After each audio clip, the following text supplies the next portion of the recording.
Welcome back. Hope you are doing good. இன்னைக்கு நாம எந்த ஸ்ட்ரக்சர் பார்க்க போறோம் அப்படின்னா சிமிலர் டு அப்படிங்கிற இந்த ஸ்ட்ரக்சர் நம்ம பார்க்க போறோங்க. முதல்ல இந்த ஸ்ட்ரக்சரோட தமிழ் அர்த்தம் என்ன அப்படின்னு பார்க்கலாம். தமிழ் அர்த்தம் பார்த்தீங்கன்னா உடன்போக்கான ஆர் ஒரே மாதிரியான அப்படிங்கிற அர்த்தம் தரும். அதாவது நம்ம யூஸ்வலாக நம்ம பேசும்போது என்னோட கசினோட பேக்கும் என்னோட பேக்கும் ஒரே மாதிரியா இருக்கு. அதுக்கப்புறம் உங்களோட குக்கிங்கும் என்னோட அம்மாவோட குக்கிங்கும் ஒரே மாதிரியா இருக்கு. அவனோட ஹேண்ட் ரைட்டிங்கும் என்னோட தம்பியோட ஹேண்ட் ரைட்டிங்கும் ஒரே மாதிரியா இருக்கு. இந்த மாதிரி நாம ஒரே மாதிரியா அப்படின்னு நம்ம சொல்லுவோம் இல்லைங்க. ஸோ அதுக்கு தான் நம்ம இங்கிலீஷ்ல சிமிலர் டு அப்படிங்கிற இந்த ஸ்ட்ரக்சர் நம்ம யூஸ் பண்ணுவோம். ஓகே, இன்னும் கொஞ்சம் கிளியரா எக்ஸ்பிளைன் பண்றேன். இப்போ வாங்க நம்ம ஃபர்ஸ்ட் எக்ஸாம்பிள் சென்டென்ஸை பார்க்கலாம். ஃபர்ஸ்ட் பாருங்க, his handwriting is similar to mine. his handwriting is similar to mine அப்படின்னு என்ன அர்த்தம் அப்படின்னா அவனோட ஹேண்ட் ரைட்டிங் வந்து என்னோட ஹேண்ட் ரைட்டிங் மாதிரியே இருக்கு.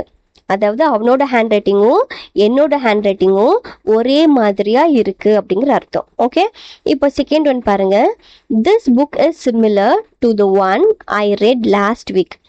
this book is similar to the one I read last week அப்படின்னு என்ன அர்த்தம் அப்படின்னா இந்த புக் வந்து நான் லாஸ்ட் வீக்ல படிச்ச அந்த புக் மாதிரியே இருக்கு அப்படிங்கிற அர்த்தம். ஓகே, இந்த புக்கு வந்து நான் படிச்சுட்டு இருக்கிற இந்த புக்கு வந்து நான் லாஸ்ட் வீக் படிச்சு முடிச்சேன் இல்லைங்க, அந்த புக்கு மாதிரியே இருக்கு, ஒரே மாதிரியே இருக்கு அப்படிங்கிற அர்த்தம். இப்போ நெக்ஸ்ட் ஒன் பாருங்க, her voice sounds similar to a famous singer.